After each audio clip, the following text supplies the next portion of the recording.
Welcome everyone to the NoBS Podcast, the gaming news podcast where we ditch the sugarcoating and give it to you straight. I'm Blake. And I'm Steve. And if you're looking for real talk without the BS, you've come to the right place. Before we jump in, don't forget to stay connected with us. Follow us on X at NoBS Podcast GG for all the latest updates and hot takes. Check out our YouTube channel at NoBS Podcast GG and be sure to hit that subscribe button. We're also on TikTok at NoBS Podcast GG throughout the week, so make sure to stop on by and say what's up. Love what you're hearing and show your support by liking this episode, dropping a comment with your thoughts, and subscribing to keep up with all our future content. This week we focus on Sims 4 Activity Boost, the launch weekend success of Black Ops 6, the shutdown of Arkane Austin, and the House of the Dead film. Alright, let's cut to the BS and get into today's episode. Welcome everyone to the NoBS Podcast. Hope everybody has been having a great week and good weekend. And to hop in everything, how's your week been, Steven? Any games you've been playing recently? Yeah, so this week has been kind of, I guess I feel like I'm like a broken record. I tend to be super busy during the week because of work, and then it just kind of so happened that our inventory for my workplace kind of fell this weekend. So I've been at work both yesterday and today, but I have been getting some gaming in, a little bit of gaming. I've been playing a lot of that new Pokemon game that came out on the phone. Just opening packs and doing some deck battles has been pretty fun. Been spending a lot of time playing that. And then Friday, I actually downloaded the Monster Hunter beta. And I've never been a Monster Hunter player in the past. I've never played any of the games before. Yeah.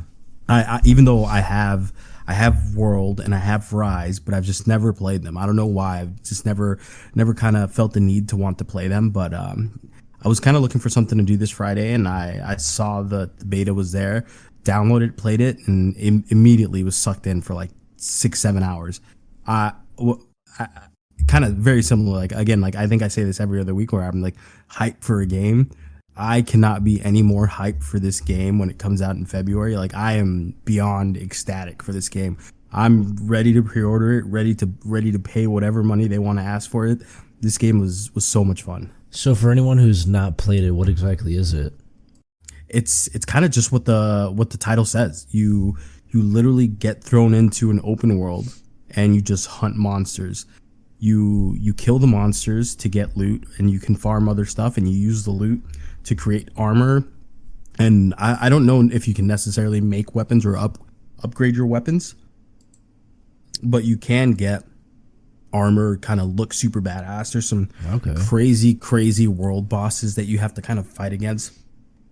It has a lot of like Souls-like elements where some of the monsters are just incredibly difficult to fight against, and it's just super hard. You kind of have to learn their patterns and learn what they're going to do. The monsters also have this like enrage feature where after a certain amount of time, they just don't stop attacking you, just constantly bombarding you. So it's whether you want to run away and attack from afar or try and dodge everything and just attack. And there's so many different weapon types. I think there's 15 total weapons that you can use, and each one is a completely different play style. Like I really like the insect glaive. It provides like a different way of playing compared to the other ones, where you can kind of use the weapon to vault yourself up in the air and do combos in the air. And then I've kind of opted for a long range weapon as my secondary. So I have a bow, and it's pretty cool because like you can play completely by yourself, or you can get thrown into a world with a bunch of different people, and you can all hunt the same monster if you want, or you can hunt different monsters. If you feel like you're getting overwhelmed by the monster, you can throw up an SOS flare, and anyone that's in your lobby can see that SOS flare and run over and help you kill the monster if they want. So you said this is in beta? Yeah, it's the beta ends today, so it's not. So I can't even hop on it now. Yeah, the beta was out for Friday to today. I think Xbox and PlayStation had it earlier in the week for a couple days, and maybe they'll do another round. But you don't happen to know when it's supposed. I was gonna say you don't happen to know what the date it comes out, do you? February 25. Okay, so right around the corner. Yeah, like I said, I'm extremely excited for this game. It's probably the most fun I've had in a game playing completely by myself in a long time. Hey, I might have to check that one out then. Hopefully they can kind of bring that beta back so I can give it a little shot. You might even have time to do it today. Maybe it's till end of day or something. Yeah, it's on Steam? Yeah. Okay, I'm gonna check that out. So I haven't really been playing a whole lot, as you can tell. I'm still sick 2 weeks later. I did happen to pick up Black Ops 6, which we'll talk about that here in a little bit. And I actually played quite a bit of Fortnite. Their new season just came out, and it's OG, so I've been having a ton of fun on that. I bought the Snoop Dogg pack, and he's got like a old Cadillac, and it's got like hydraulics on it. Pretty fun. I'm just glad they don't have all the stupid like fists and chainsaws and stuff like that in the game now, because that like was, I didn't even really play much of the last season just because of the amount of stupid shit that they were like adding to it. Just was not fun for me, especially. Oh, really? Yeah. It was like, the thing is, like with Fortnite, their aim assist is like a thing, but like you notice it a lot with like those, like I don't know if you remember playing like the Nitro Fists or like the turrets. Like there's certain guns and items in the game where it's like if you have a controller, like it's just so hard to beat you if you're playing with a mouse and keyboard. It's just, you have such an advantage with it because the game, I mean, like I said, I think that aim assist is fucking stupid anyways in games. I mean, I think it needs to be there to a certain degree, but I think Fortnite was like kind of turning into like an Apex Legends, and it was just ruining it for me. It just was not having fun. Like normally, like I get the battle pass because I got that Fortnite crew, and normally I max out the battle pass by the time the end of the season is, and I made it to like level 40 within the battle pass, which was like maybe 2 weeks of playing it before I said fuck this, and I was done. Really? So yeah, so like the OG, I'm glad that it's OG, but it's not OG. It's like OG but updated. It's pretty fun. So to hop into our first segment here, so Eurogamer put out that Sims 4 recently gained more than 15 million new players just over the past year, despite the game being over a decade old. Now, it had 20 million players after its launch back in 2014, and it actually saw a huge rise in late 2022 after the game went free to play. And in May of this year, actually, they had 85 million players. Like I said, with 15 million of those coming just this year alone. So after the recent surge of players, EA, which I think is a good thing, actually like pledged to do more bug fixes and more often. So what do you think could have attracted like such an insane amount of new players and more people to Sims 4 of all the games? Honestly, I have no idea. You would think that they would get this huge spike as soon as they kind of went free to play, but it kind of happened gradually. I think as they release more and more updates and kind of continue to improve the game, and this kind of goes to show you that you can release a game and I think it has to be good. Like it has to be playable, and people need to enjoy it and build a community to kind of be able to warrant these upgrades and updates that continue to make the game better. But the Sims 4, EA has continued to improve and make it better year over year, and that's pretty cool to see. It's do you think it's kind of like a No Man's Sky, where it was kind of okay at first, then like throughout the years as the developers like update it more and more and more, it just gets better and better? They definitely added a lot of things that made it better for the people that play it all the time. Like adding little things that like when the game was first released, you didn't have like pools, you didn't have hot tubs, you weren't really able to build anything over 2 floors. Now you're able to build up to 4 stories high and 4 stories below. You're able to customize a lot more things. Like you can stack windows now, you can clip windows and doors, not exactly at the full like square mark. It can be at the half mark, and just little things that kind of improve the quality of life that people have really enjoyed. Adding scenarios, adding different things like that just kind of just continuously providing more and more content. And I think EA probably saw how much money they were making from these transactions, these in-game transactions, that they're just like, okay, it kind of makes sense. Let's go free to play. Let's attract more and more players, and then we'll make more, and we'll have the ability to make more and more money because of all these in-game transactions. And I know we talk about microtransactions all the time and how we're completely against it. And again, like this is one of those things where it's like The Sims kind of locks a lot of things behind paywalls. Yeah.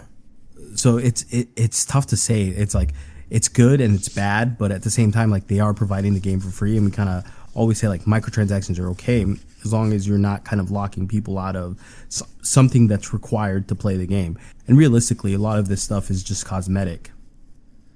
Yeah, well, you kind of need like those cosmetics in like these RP games. Yeah, that is true. I guess you with things like that, you kind of do need it. Like I know one of the things. It's like, have you ever played The Sims before? Yeah, Megan was obsessed with it. I had to install it on her laptop for her. Yeah, they have a thing where like once you make a kid, you weren't really able to do anything with the kids. It's like they would go immediately from a baby to basically like 6-7 years old. It kind of just skipped that whole toddler phase. Then they added the pets, so now you're able to get pets, but you would need to buy that edition. And then recently they kind of and maybe this is what kind of sparked the growth is they announced that they were planning on adding multiplayer to it. That would actually be kind of cool to be like a better Roblox, not blocky Roblox. Yeah, the one thing that I always thought that they didn't do this because it would just turn into like a sex party thing. Oh, like fuck just yeah, people baby. doing nothing but you can't. Okay, yeah, but you can't lie, dude. You've played Sims, right? Yeah, I played. You're gonna tell me you never just had like fuck parties? No. Am I in the minority there? I definitely had some situations where I ended up with like 15, 20 kids with like a bunch of different people, but it never anything like that. Dude, I had so many fuck parties. I didn't even know you could have that. Oh, dude. It's the amount of stuff you can do in that game is kind of crazy. But there was one thing that the EA CEO kind of said, how they kind of shelved The Sims 5. And granted, I think the main reason they're kind of doing this is not so much what he was kind of saying, but just kind of trying to portray it like they're doing something good for the consumer. But they basically said that they don't want to do this because they don't want the people that have spent 10 years kind of accruing all these different things, and now all of a sudden everything is lost.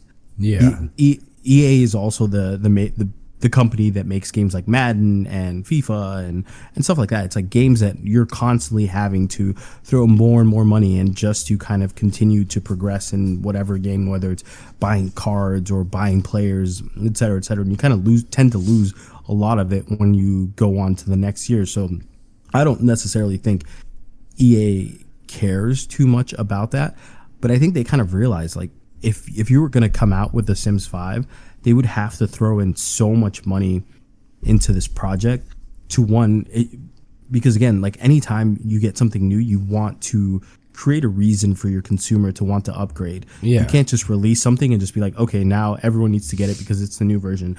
If it's the exact same thing as The Sims 4 and isn't really providing any more value than what The Sims 4 does, no one's going to buy it. And The Sims 5 is going to get, it's not going to get received the way that I would think that they want it to be received.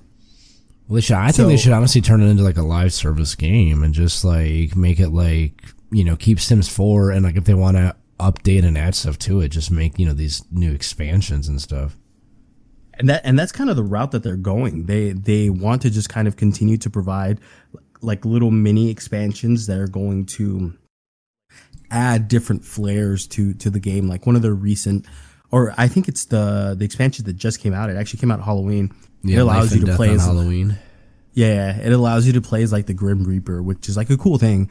It's like your job now is to go around and just kill people and take their souls and decide whether or not you want to. And I know in the past, like you weren't able to actually do anything at work. It's like when your character would get sent out to work, you would just have to kind of fast forward until they got back or play as a different sim. But now you're actually able to do the work portion of it. Like you can go to work, you can do things at work, and you can kind of live that whole aspect of it. It's kind of adding that whole like second life thing where it's like people getting off work to live like another life. I think eventually it's going to get turned into like an MMO type of thing where people are kind of living their lives through The Sims, and that's how they're interacting with people, and maybe adding like little things here and there to kind of improve and make it better. So do you think that regular updates and like bug fixes with more regular, let's just call it, expansions and additions to games is like all it takes to kind of, keep that player base there and like, increasing?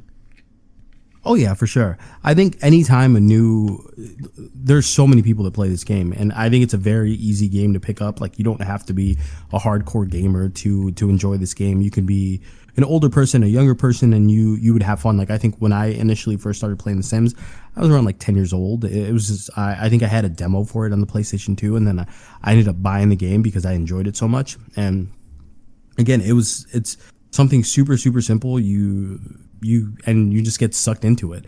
It's like you just start playing it, and next thing you know, you've been playing for 6-7 hours, and you're like, holy crap, what just happened? Well, it reminds me of like those simulation games. You kind of just get lost in it, Yeah, and I think anytime that they add some sort of expansion, you're just gonna have more and more people kind of coming in and wanting to try it out, seeing what it is.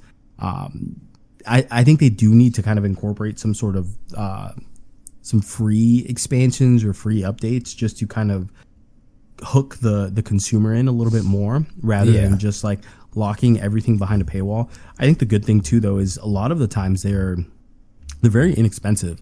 Like, I feel like almost every other day they're on sale somewhere on Steam. Yeah, well, I think they're doing like a franchise sale right now too, with all the expansions, like 20 to like 50% off too. Yeah. So to hop into our next one, dude. So I was talking about Black Ops earlier. They just released October 25th, and they actually announced that they had their quote-unquote franchise biggest ever launch weekend. Now, they didn't actually like disclose any numbers, but I'm really not surprised that it had its biggest ever launch because the game is actually available on Game Pass. Now, after playing it quite a bit, I think that those numbers are going to dwindle down a crap ton after it gets taken off the Game Pass. Like, I don't even think personally that the game's worth the $70 price tag. There have been so many reports of like the servers just being trash and like glitching around that I'm even, surprised that it did as well as what they're reporting. I played for quite a bit over the past week or so, and I was experiencing like major packet bursts and packet loss, and I have was a 1 gig fiber internet, and then a lot of people are like, oh, the issues were tied to your GPU, and it's like, I have a 4080 and an i9 processor, so it's like definitely not my system that's causing the issues. So it's like if you were like search Black Ops 6 server issues on Google, like you'll just get forum upon forum of issues. Now, I do think like they added it to that Game Pass in hopes of making it seem like it's a super successful game, especially like I don't know if you remember this, we talked about this before, like with Dragon Ball Sparking Zero, like more people had actually purchased like the premium edition than there were pre-orders for Black Ops 6. So I wonder if like they added this to the Game Pass to make it seem like we did really, really good. And honestly, I think that's kind of like why there's so many people playing it. I think that they're kind of doing something along the lines of like, hey, let's offer it with a Game Pass, and then hope, that these people get sucked into it, and then they just get, stuck in the grind of, leveling up weapons and camos and stuff like that they're pretty much forced to buy the game once it comes off Game Pass to continue on. Now, we'll say, the only thing I really liked about the game so far, are the maps and the zombies. So I was in a round with zombies with my buddy from work for like 2.5 hours the other day. And it's definitely different than any other zombies that I've ever played. It's a ton of fun. It was actually very, very challenging. They had 2 different zombie maps. They're called like Terminus and Liberty Falls, my favorite being Liberty Falls. And the only reason why I'm even really playing the game lately is to play multiplayer with Brett and zombies with a few different people. Like I said, I don't think the multiplayer is worth the price tag, but zombies is definitely worth it. I said I had a blast playing it, and I'm kind of curious how their season 1 is going to go when it releases November 14th, and that's just like the smaller Warzone map. I think they said the big Warzone map is coming in 2025. Now, I'm not a big Warzone player, but I'm curious to kind of see how it is. So how do you think, what do you think about them announcing like it's their biggest launch? Like, do you even think, I don't know if you've like played or seen it, like do you even think like it's one of their, or like their best Call of Duty? So it actually isn't Call of Duty that kind of decides whether or not it goes on Game Pass. It was actually a decision kind of made by Xbox.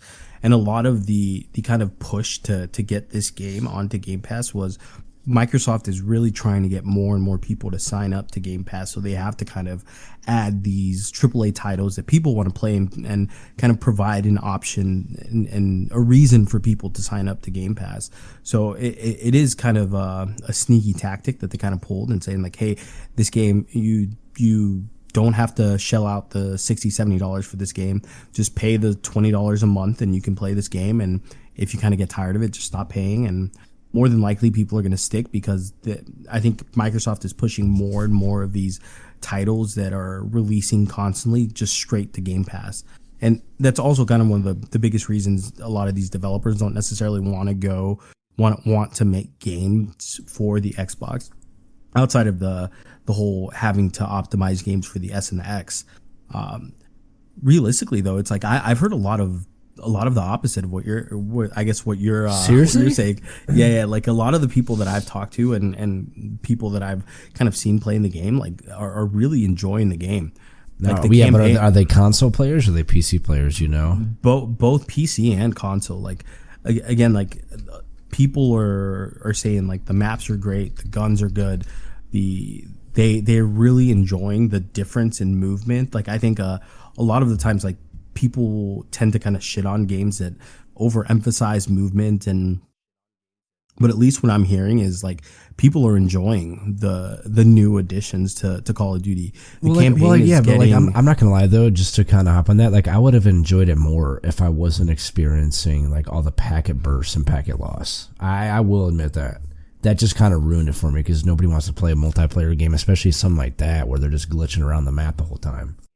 And that's one of those things too that kind of comes with new releases nowadays too. I think a lot of the time, and we see it constantly, like games are released and not necessarily really completed when they're released. And I'm sure this is something that's going to get patched and going to get fixed in the long run. But I think again, like what I'm hearing is nothing but positives.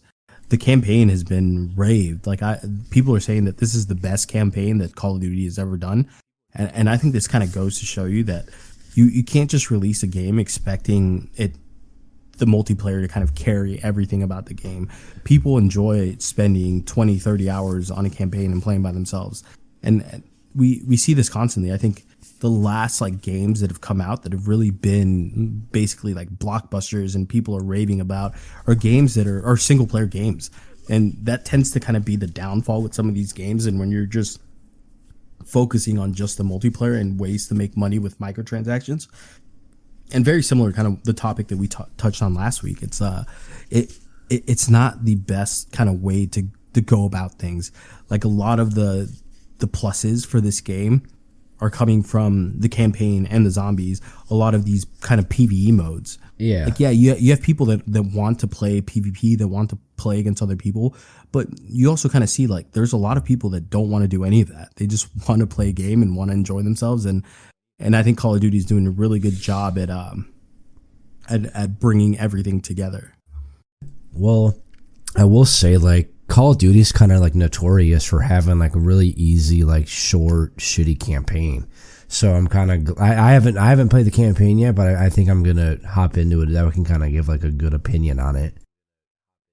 Yeah. Like I don't think they've had a good campaign since like for like at least like 10 years, dude, 10, 15 years at least. It's always taken only like 2 or 3 hours to complete. So like hasn't really even been worth it to hop into it. Yeah, I think since the last Black Ops, since like Black Ops 1 or Black Ops 2 was probably their last like pretty good campaign. Outside of that, like you said, everything has been kind of, you can just instantly just ignore it and just hop straight into the multiplayer. And I think a lot of the times people with these games were doing that. They were just ignoring the campaign and just going straight into multiplayer, and that's that. Yeah, like I said, I haven't done campaign in quite a bit. But I definitely feel like I need to do it if that's the reviews that they're getting. I will say that like the multiplayer, I don't think has really been as fun either since back in the day. Because like I don't know how you feel about like skill-based matchmaking, especially in like public matches. So like their skill-based matchmaking, I think, is like a joke, and like there's actually a lot of complaints about it because it's kind of like everybody feels like, not every lobby needs to be a sweat fest. Like if you want to, play super sweaty, save that for ranked. We don't need. It's almost like they're prioritizing too, skill-based matchmaking over good ping. And, they're just tired of not being able to enjoy the game and casually play. And like I said, instead they're having to like really sweat their ass off to get kills. Like, dude, if you could have seen these people I was playing with, bro, these people, I mean, like, I'm not going to say drop shotting because everybody fucking drop shots too, but like, just like the movement was just like, pre-aiming every corner. It's like a lot of these players was like spazzing out, dude. It just was like, I don't want to play like this. I just want to hop in, sit back and play the game. So like, have you seen videos of the gameplay or? Yeah, I have. I've watched a lot of videos, and I have a lot of friends that are playing the game. And honestly, I don't mind skill-based matchmaking. Again, I think you have to kind of take it from both sides. I think the people that are playing this game a lot and want to be somewhat competitive and are good, they don't like.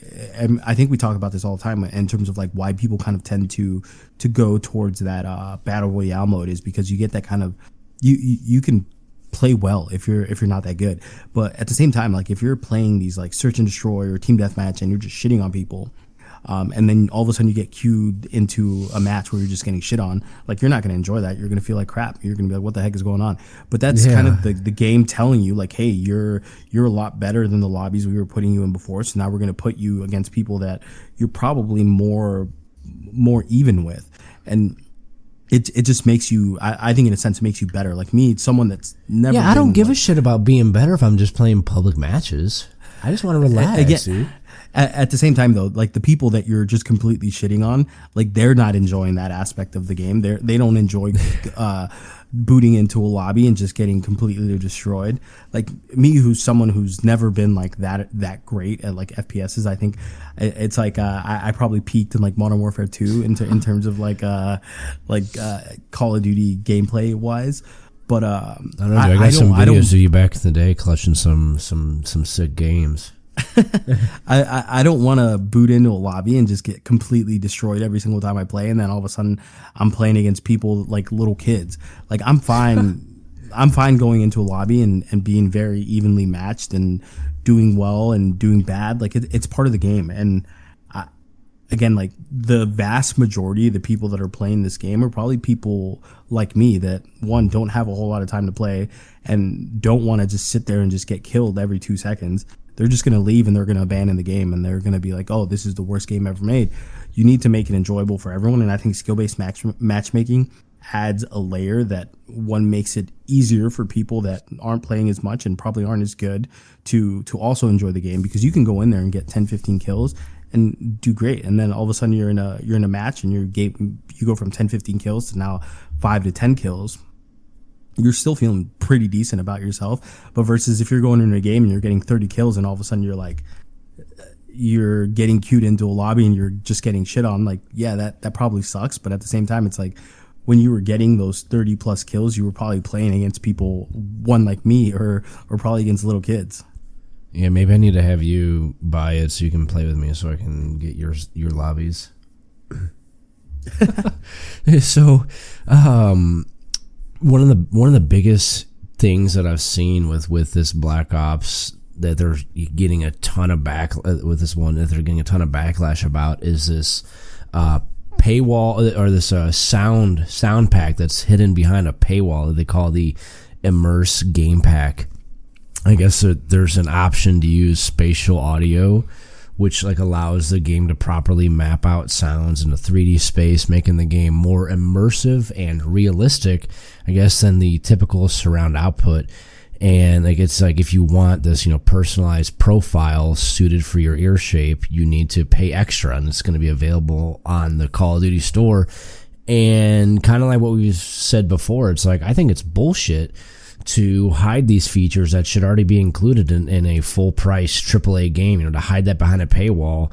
It sounds like some Call of Duty would do, and they've rightfully so received a large amount of backlash from people about it, and hopefully they take it off the store and just integrate it into the game, and the fact that so many of these companies are money hungry for things like this, I think is freaking pathetic. I think Activision should be ashamed of themselves with it. The game already costs, $70 just for the base edition. Like, don't put that price tag on it, for a game that's really not even, or that's full. I'm going to say it's not fully released because you're fucking not given, the sound packs. So like, what are your thoughts on them putting that behind a paywall? Things like sound.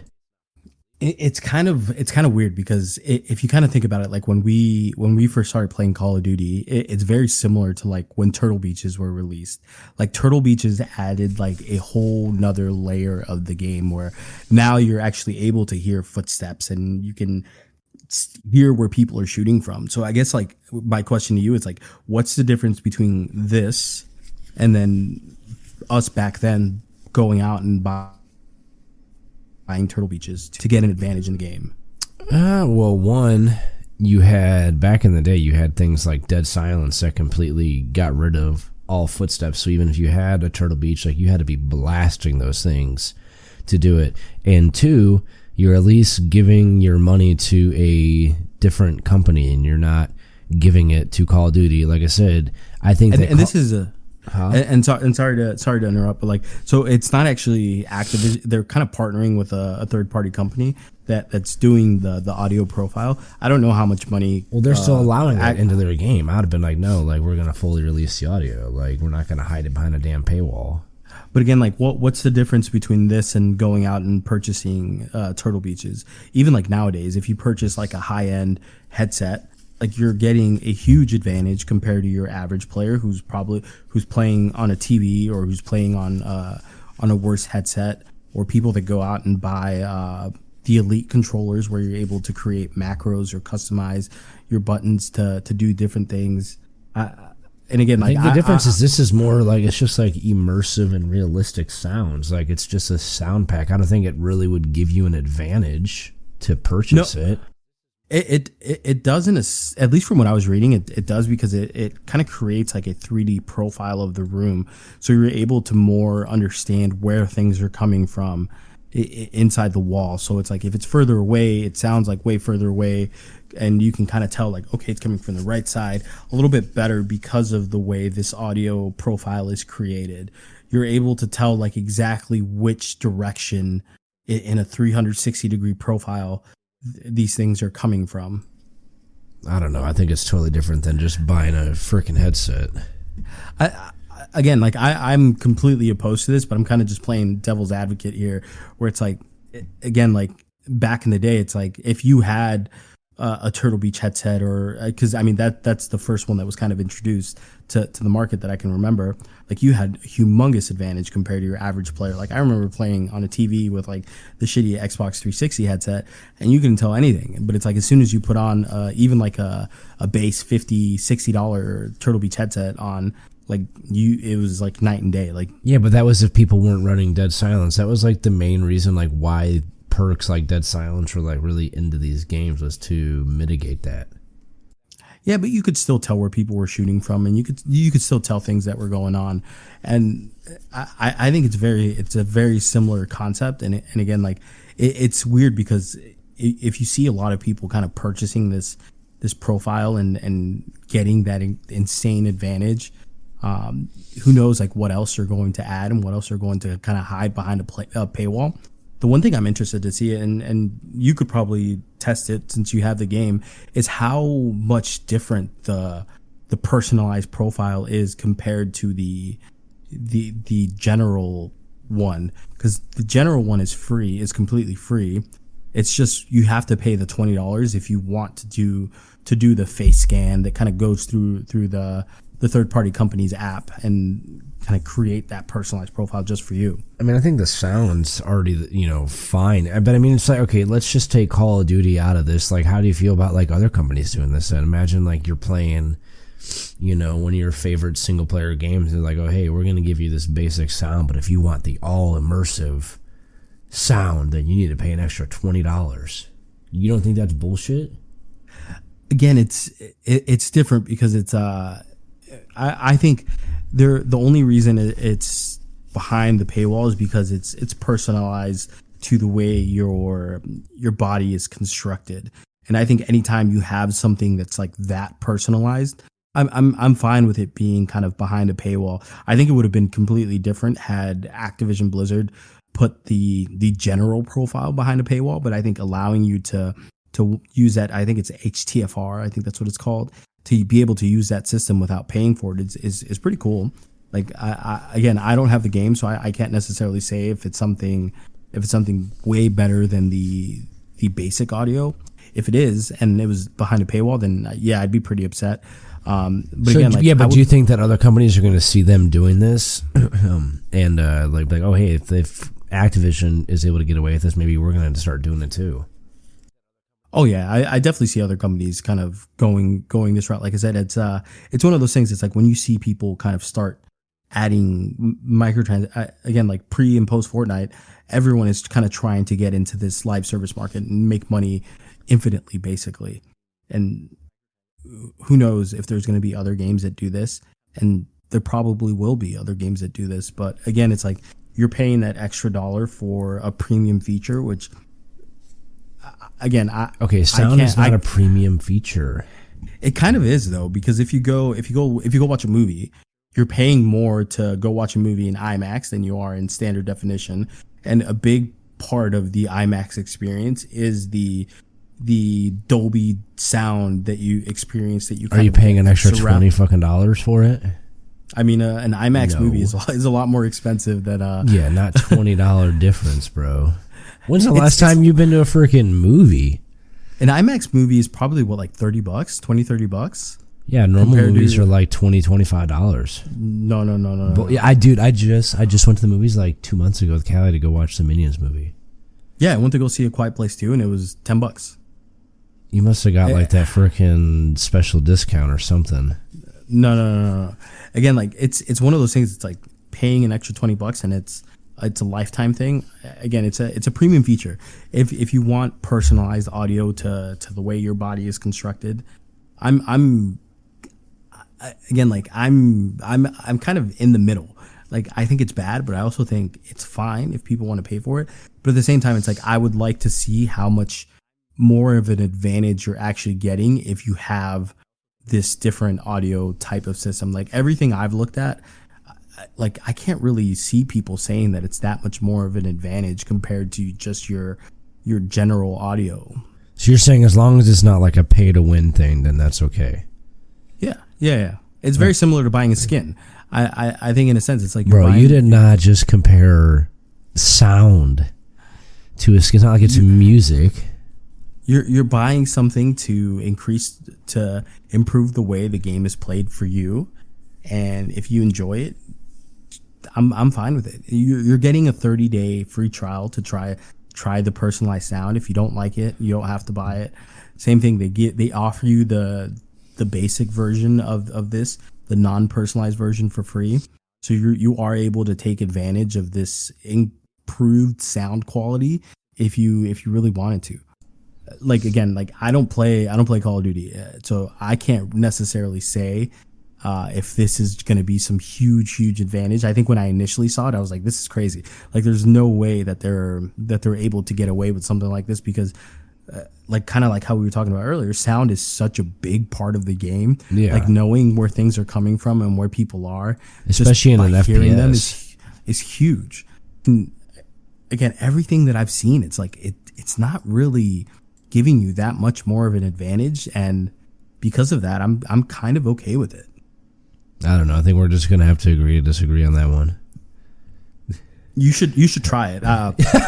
You should try it and let us know what it's like, because you try the generic version, the one that's like not made for, that's not personalized, and then do try the 30, this. Yeah, do the 30-day free trial and just and come back to us next week and let us know, like, hey, is this it? Because realistically, like, again, like I'm telling you, everything I've looked at, no one is saying it's like this huge advantage. Like everyone's like, oh, it's better. It is nice, but it's not really. I'm gonna wait until they come out with this competitive season 1 here in like 2 weeks and then do it, because that's when it would be like bullshit to me. Is like if you have that big of an advantage in competitive, because you can just hear everything. Yeah. No, yeah. Like I said, if it is providing some pay to win feature, then this is bullshit. I can't support it. But at the same time, it's like if it's not, like what's the harm in this? You're paying for better audio. It's like you're buying a sound bar for your TV. You're paying an extra $100 to enjoy a movie or a TV show that you can enjoy without the sound bar, but it's just making it a little bit better for you. No. Well, like I said, I'll give it a shot and I'll report my findings here in like the next 2 weeks. So before we get into our next topic, don't forget to stay connected with us on X at NoBS Podcast GG and on YouTube at NoBS Podcast GG. Also be sure to rate and review us on Apple Podcasts and Spotify. So article just put out that Microsoft decided to close down Arkane Austin. They are the team that's behind the Dishonored series, as well as Prey, Redfall, and a few others. Now, the founder, Rafael Colantonio, says that Microsoft's going to regret that decision soon enough, and that the decision to close down the studio was stupid. He goes on to say in this article that recreating a very special group like that is pretty much impossible. Now, Arkane has been around since like 1999, and they actually split into 2 studios, excuse me, in around 2006, that being Arkane Lyon and Arkane Austin. And it kind of seems like this guy, like, it's just like kind of like a matter of like ego. I mean, Redfall wasn't a super popular game. I think it scored like a 23%, dude, on IGN. And it didn't have a very good release when it came out last year. And the guy is basically just like hyping up the devs, saying to create a group like that of Arkane Austin just doesn't happen. And it was extremely stupid to shut it down. Now, I think, if your games aren't performing, then why keep your game, why keep your group around? I mean, like, Microsoft has no obligation to keep a developer around, that's not putting out good games. It's like, if you want to be successful and you want to remain relevant, make good games. Simple as that. So how do you feel about them being shut down? It's kind of a weird situation, because they were very much known for creating these incredible single player types of games, and the push for them to kind of create Redfall, which was a complete disaster. It was basically another dead on arrival game. And before, had Concord not been released, Redfall would have probably been the case study that we'd be talking about, like companies pushing so much money into a game to kind of create their own live service type of game to get into the market, to just completely flop. And again, like we talk about this more and more, it's like everyone wants to get into live service, and they did. It was a big push from Bethesda and a big push from Microsoft to kind of get into this market and kind of steered the developers into a weird way. And that's kind of the biggest reason why the creator kind of left the company. He left because of a difference in opinion. He was trying to make different types of games, and realistically, like Dishonored and Prey, they were fantastic games. Like, and then Dishonored wasn't bad at all.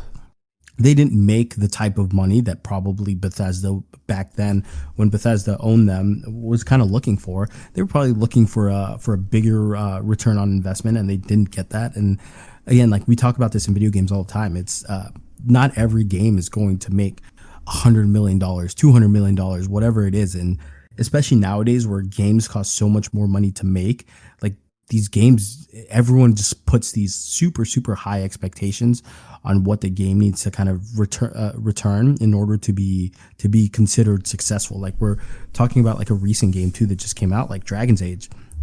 The game has been raved upon by hundreds and hundreds of people. Like, people are saying that this game is incredible.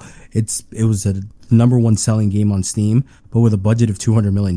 Like, realistically, like, how many people have to buy the game in order for the game to be considered successful? Yeah. And that's kind of where you have to kind of start thinking about it. It's like, there's so much that goes into developing these games, and a lot of the people that are creating these types of games sacrifice their entire livelihoods to create something that they enjoy and that they believe in. And I think a lot of the times when you get these big corporations involved and they're kind of pushing the developers to make something that they're not really comfortable making, and they're not accustomed to making. And again, like when the game was released, I know the Austin team was really pushing to release a sense of more of like a single player version of it, and not just this live service looter shooter type of thing, because that's not really what they're kind of accustomed to making. It's a very similar story to with Rocksteady and To Kill a Justice League. Like Rocksteady, they've made all the Batman games. They've made incredible single player action adventure games, and now all of a sudden you're taking these developers and you're saying, okay, go make a looter shooter for us. That's like saying, like, if you take like Treyarch and you're telling them, okay, now I want you to go make a JRPG or a Souls-like game. Yeah, they're gonna have a hard time doing that. Yeah, you have these people that are accustomed to doing this one thing, and they do this one thing very well, and I kind of see where he's coming from. It's like you're taking these people that they do nothing but this, and this is what they do the best, and now all of a sudden you want them to completely transition and do something else, and because they didn't do it well, or it was released too early. And again, I know there was a big patch that was kind of scheduled to come out, and all of a sudden they were just kind of shut down while they were working on this update. It's definitely super sad to see. So what do you think in general about like the amount of studios that are being shut down lately, not to mention like all the layoffs? Like, do you think that consumers are just finally speaking with their wallets and developers are like being held to a higher standard? Or is it just like, do you think that these developers are being held to a higher standard by these these bigger companies? And like you said, like being forced to push out these games that they're not necessarily known for making. And it's like when they're not producing the results as expected, they're like, all right, we're just going to cut ties. I think it's a bit of everything. We're in a world now where games are so expensive to make. Everything is so expensive to make, whether it's the production value or rights to certain things or hiring voice actors, and the coders themselves, the developers themselves are asking such a high dollar salary that it makes it even harder and harder to kind of continue to push these things out, because everything is just more expensive. Like the cost of living is more expensive. So obviously people need to make more money, but at the same time, it's like you have these humongous teams that are kind of working on one thing, and the companies that are investing or purchasing these developers to create these games, they also need to make money as well. It's just they're kind of setting an unrealistic expectation on everything. It's like, we're going to make this game. We're going to, and kind of similar kind of how we were talking about it. It's either last week or the week before, where AAA games, it's like that whole kind of model is basically dead. Like you can't really expect to throw $100 million, $200 million into a game and say it's going to be successful, because how do you define success in this world? I mean, look at Concord. Yeah, but at the same time, it's like, is success like selling 100,000 copies, 1 million copies? Say you sell 1 million copies in a $200 million a game that costs $200 million to make, and that's $60 million, $70 million. You're still in the red. Yeah, by a lot. Say you sell 10 million copies, that's still in the red. Like it's. Well, I think that's why a lot of these companies are trying to go to like that live service microtransaction route. That way they can at least recoup a lot of that money back.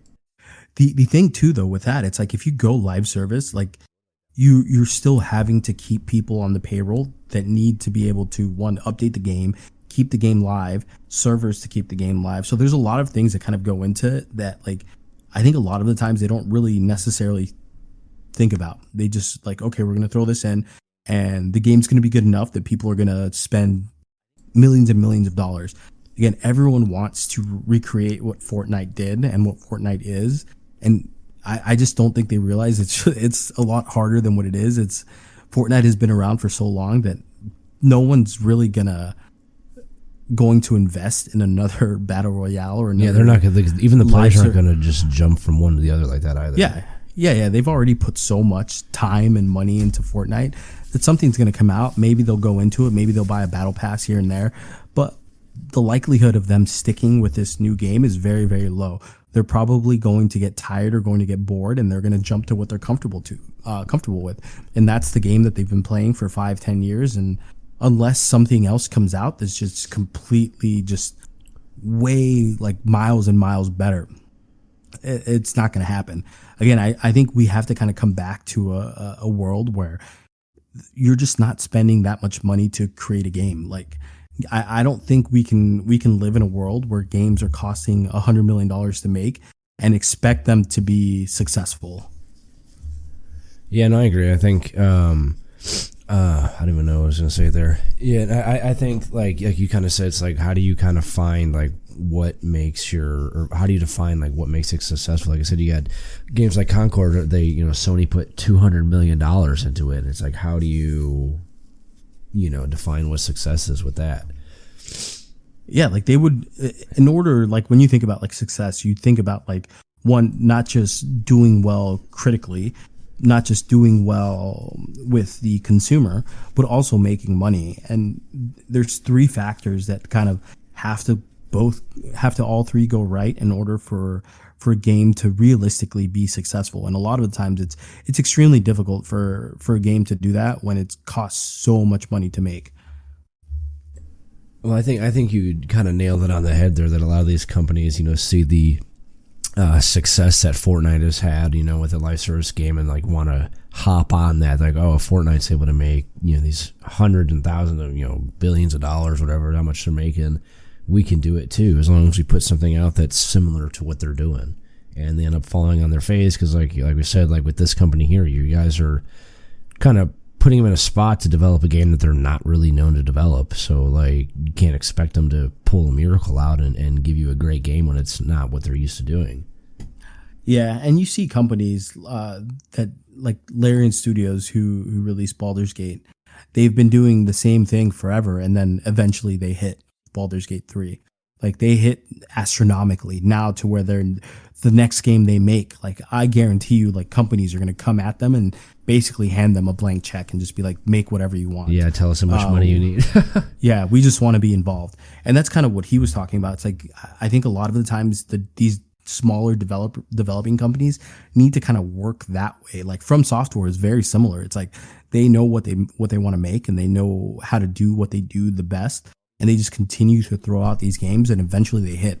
Eventually they make their Elden Ring, and it's just a global phenomenon that like everyone is playing. And again, like the next game that From Software makes, I guarantee you someone's going to come at them and just be like, make whatever you want. Here you go. Unlimited money. Yeah, no, I agree. Excuse me. So before we get into our last topic, if you're enjoying this episode, don't forget to stay connected with us on X at NoBS Podcast GG and on YouTube at NoBS Podcast GG. Also be sure to rate and review us on Apple Podcasts and Spotify. So an article was put out that the House of the Dead film is in the works. IGN put out this article. It's being done by the Resident Evil director, Paul Anderson. Now, he's directed other movies such as Mortal Kombat that came out in 1995. I'm sure a lot of you guys remember that classic. It said Resident Evil that was out in 2002. And more recently, Monster Hunter that came out in 2020. So now this movie is going to be based on the story of the House of the Dead 3. Now, I've never played any of the games. They're kind of like an arcade shooter, but given, how well he's done with his other movies, I don't see this movie not being a success. They haven't released any, possible actors or actresses that they're considered casting or, any specific dates. So I'm really looking forward to that announcement. And I'm always excited, for video game, TV shows or movie adaptations, and there's quite a bit coming out within the next year or so. This definitely looks like a movie that my wife Megan would be interested in, because she's definitely on the horror side of things. So, have you ever played any of the House of the Dead games, Steve? Or yeah. So it's a very kind of basic concept game. I know when I first saw that they were kind of remaking a movie on this game, I was a bit like, how? The game, it's an arcade game. It's like and you've probably played games that are very similar, where you're just kind of standing there with a gun. Yeah, and you shooting at the screen. Yeah, you just have like zombies kind of coming at you and you're just shooting at them, and just your character automatically progresses through the screen, and just more and more zombies come at you and you just have to kill them. They made a movie back in like, I think like 2010, 2008, something like that, and it was completely terrible. It was like one of the worst movies I've ever seen, and I'm a sucker for a B horror movie, like these shitty campy horror movies. Like I love those types of movies. I like super cheesy, super campy. Like I can't get enough of them. But at the same time, it's like the game itself. I don't know what the third iteration of the game, if it has a story, if it has anything. But like from what I can remember from playing the arcade game, there's not really any story to go with it whatsoever. No, it just felt like you're just kind of like shooting, right? Yeah, you're just shooting. That's all you're doing. That's it. There's nothing else really involved with it. So I don't really know how they're gonna incorporate this. Like at least like Resident Evil had a very specific story. Like it had, like there's a story that's involved with Resident Evil 1. You're going into the mansion and you're kind of discovering the secrets behind Umbrella Corp and how the virus was kind of released and everything from there. So there's something there. Monster Hunter, I never saw the movie, but from the reviews I saw, it didn't do too great. But again, like it's hard for me to say because I didn't watch the movie. Yeah. So maybe it's watchable, maybe it's good. I'm very skeptical, and I know in the past, like we've talked about how a lot of video game adaptations are not great. Some are good, but I think in a large part, like a majority of them are just not great. Well, again, like you said, like with this, it's like an arcade shooter. Like, how do you really turn that into a movie? Yeah, it's tough to say. Like, I mean, we saw something. I guess on a bright note, we did see them turn games like Mario that doesn't necessarily have a really rich story into a fairly good movie. Like, I mean, a great movie. Like a lot of people enjoyed the Mario game. Same thing with Sonic, like very similar. Like the story isn't really that rich, that captivating, and yet we got a very good movie out of it. But like we've also seen terrible adaptations with games like Doom, with games like House of the Dead, even like Resident Evil. Like a lot of people actually enjoyed that movie. So what, dude? They got like a 3 on Rotten Tomatoes. Really? Yeah. I actually thought a lot of people enjoyed it. I think the thing too that we have to think about, like some of those movies, like Five Nights at Freddy's was made more so for kids. I think like a lot of the people that I found that really enjoyed that movie and thought that movie was scary were little kids, and those are the people that kind of tend to kind of want to watch movies for stuff like Five Nights at Freddy, Mario. It's like you have to understand it's a different audience that they're kind of trying to push this to. But House of the Dead, this is something that's going to be for adults our age. So we have to wonder like how are they going to do this? How are they going to make it? The last movie, again, like go and watch the movie. It was completely terrible. It's just the beginning of the movie. It's like well, I was looking up just the poster of it. I'm like, this kind of looks like some cheesy half-ass fucking movie. The funny thing, it's like you're going the beginning of the movie, they're going to a rave on an island, and basically they can't get passage to the island because none of the locals all the locals are saying that this island is cursed. No one wants to go anywhere near the island. But yet there's a big rave that's happening on the island, and by the time the main characters get to the island, there's already thousands of people on the island. So if these people were having a hard time getting to the island, how did all these thousands of people get there? And then they got all this equipment out there to have the rave. So it's like it's just like plot holes upon plot holes upon plot holes. Yeah. And then like once they get to the end, it's like they do this weird thing where they add like a layer of the video game screen in between certain scenes of the movie. So it's like randomly you'll just get a pop-up of a zombie from the 90s video game, and you're like, what the heck is this? So it's like, yeah, it's so weird.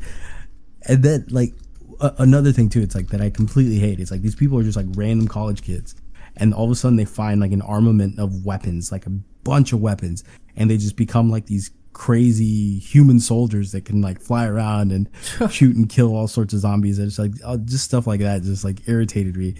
But again, I don't know how they do this, and I'm curious. But the good thing is though, it's a totally different director, like completely different. Yeah, I guess that's a bright note of it, but I just don't know how they can create a story with this. They have to decide. I think they have to decide very early. How are they going to do this? Are they just going to make it a fun shoot 'em up movie where it's like you're just seeing a bunch of people kill a bunch of zombies? Yeah, it's probably going to be like a Zombieland. Yeah, but Zombieland added kind of like a layer of comedy, and they added a decent story to it. But again, it was carried very much by the humor. Like, how are they going to do that with this? Or are they going to add something to it to kind of make people want to watch it? I think that's the biggest question for me. It's like, how are they going to take this thing that doesn't have really a rich story? Like, maybe there's a lot of story and lore behind the series that we just don't know about. Well, I saw he was talking about like it's going to be like action packed. So like maybe this is going to be like a huge like zombie shooter kind of thing. Yeah, and if they do that, like it could do well. Maybe they'll throw The Rock in there, and oh my god, dude! If I got to see The Rock in another movie, it'll be a gangbusters. It's like The Rock is just killing a bunch of zombies, and just that's it. That's the whole point of the movie. It's just again, like people enjoy watching that. Like I don't mind watching a movie where I just turn my brain off and just watch it and enjoy it, and I'm completely fine with that. But at the same time, it's like whenever a movie tries to take itself seriously and kind of incorporate that as well, it's like I don't want to do that. Like I enjoy the Fast and the Furious movies. Like I love the Fast and the Furious movies. But again, realistically, those movies are very much like it's just you just need to turn your brain off and just watch it because that's all it is. It's just the most outrageous action scenes you're ever going to see, and you just have to be comfortable that that's what you're going to watch. So, okay, are you a big fan of like arcade games, like those old arcade shooters? Not really. I've never like my experience with them. It's like going to arcades and like playing those games. I think we grew up in a different era where there was a lot less of those around. You would really kind of have to go out of your way, like go to the mall or go somewhere, go to a bowling alley to play these types of games. Like every once in a while where if I'm like at a bowling alley or if I'm at the movie theater and I'm like just trying to waste time, I'll play some of those games. Or if I go to like a kid's birthday party or something at like a Chuck E. Cheese's or Dave & Buster's or something like that, like I'm going to play a couple of those games, but I'm not... When I was a kid, I never went to arcades. I never went out of my way to like, okay, I'm just going to go to an arcade and just play a bunch of games. Like that just wasn't what I was doing. I think we kind of got lucky that we grew up in an era like right when like PlayStation 2 kind of came out. So we didn't really have to go out to do that stuff. So I never got to really enjoy those types of games. I can't necessarily say I love them. But again, I don't mind like shoot 'em up games. Like I don't mind playing, like I've enjoyed Doom. I enjoyed Quake. I enjoy games like that. It's just, but at the same time, it's not something I kind of search. So speaking on like the horror genre aspect of it, do you, okay, let me ask this. What other like horror games do you think would make like a good movie or TV show? Silent Hill for sure. Any of the Resident Evil, like especially the newer iterations. Bro, we are not going to go down this Resident Evil hill again. Would be incredible. If they made a Resident Evil 7 movie, I would be all over it. Like I would be first person there. I would camp out to go watch that. You're just going to die on this Resident Evil hill, aren't you? Again, like those, maybe like Phasmophobia. I think like a ghost hunting type of movie would be pretty cool. Dead Rising would be cool. Dead Island would be really good as well. But I think we've seen games that are, or not games, but like movies that are very similar to Dead Rising, Dead Island. I think a lot of zombie movies have a generally a very similar plot where it's like you're most of them do pretty good too. Yeah. I mean, there's definitely some really, really good zombie movies out there, but It's tough to say. It's just there's so many different games, but a lot of the times, like horror games, don't tend to have like a crazy rich story involved with it. Seems like it's a lot of jump scares and stuff like that. Yeah, but again, like there are the games that do have rich stories that would do, I think, extremely well in the movie, in a movie or TV show. Like, you know, what I'd like to see is like a movie or TV show is like The Forest. Yeah, that would be pretty cool. Kind of like a Lost, you know, but this dude's seeing, you know, these cannibals or whatever it is, you know, late at night and stuff like that. Yeah, especially because you can kind of incorporate that like this person gets dropped in from a plane crash, and now he's building a shelter and he's exploring caves, he's killing monsters, and he's kind of discovering the secrets behind the island. Like there's definitely a lot of games that you can bring onto the movie screen, but at the same time, it's like, I know some people don't like it when you bring in a story onto a movie that has already been told on a video game. Yeah. They want to see something new and something different. But I'm on the opposite side of that spectrum, where I would love to see a reiteration of stuff that we've already seen on a video game. Yeah. Just on the big screen. Like I'm completely fine with that. I'm not opposed to that at all. So to tie it back into the House of the Dead, do you think it's going to be something that you're going to want to watch, or do you think it's going to be something maybe that just hopefully gets thrown on like Amazon Prime for like free? I'm definitely waiting for it to be on streaming services. Again, you're not going to be first in line. No. Like the only time, even now, like if a movie comes out, unless it's like something I need to see on a big screen, I'd rather just spend the $20 to rent it, to watch it at home, than go out to a movie theater and watch it. It's just not. It doesn't make sense for me to go out of my apartment, go watch a movie, spend another $20-$30 on food, whatever, and just to enjoy bucket of popcorn for $30. Yeah, just to watch something that I may or may not even enjoy.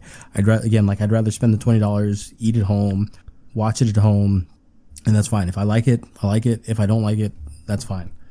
Yeah, I'm going to agree with you. I'm going to say I'm going to be in the same boat. Like I said, I mean, I know the director, like I said, he did Mortal Kombat back in 1995, and like that was fantastic. But like I said, like you were mentioning, like how do you really do a movie off a kind of shooter like this? So I think I'm going to be in the same boat as you, just kind of wait for it to come to streaming services and then give it a shot. But again, realistically, was the Mortal Kombat movie good? Or maybe it's just like a nostalgia. I don't know. Maybe I just remember it being good. I just remember Scorpion fucking killing Sub-Zero, dude. That shit was intense. Because it really wasn't good. It really wasn't a great movie. Like, I think the most iconic thing that came out of that movie... Because what? Because it was done in 1996? Just like you're talking shit about my Resident Evil director's cut? No. I think the reason people kind of hold that movie in such high regards is a lot because of the theme song that kind of came out of it.